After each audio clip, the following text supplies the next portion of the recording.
ఒకప్పుడు ఒక చిన్న గ్రామంలో రాము అనే పేద రైతు ఉండేవాడు. అతని దగ్గర కొద్దిపాటి భూమి, ఒక పాత గేదె మాత్రమే ఉండేది. కానీ అతను ఎంతగా కష్టపడ్డా వర్షాలు లేక పంటలు పండేవి కాదు. దాంతో కుటుంబాన్ని పోషించటం చాలా కష్టమయ్యేది. అలానే అదే గ్రామంలో శంకర్ అనే ధనిక రైతు ఉండేవాడు.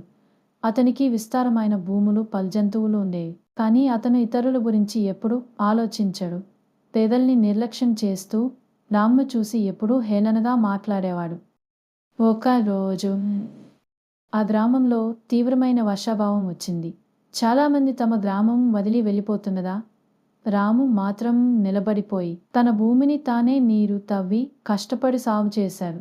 అతని కుమారుడు కూడా సాయం చేశాడు.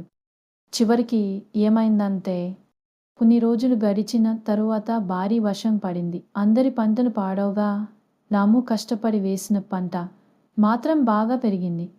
ఇక ధనికుడు శంకర్ మాత్రం ఏమీ చేయక కూర్చోవడంతో అతని పొలాలు వృధా అయ్యాయి. శంకర్ రాముని వద్దకొచ్చి సాయం అడిగాడు.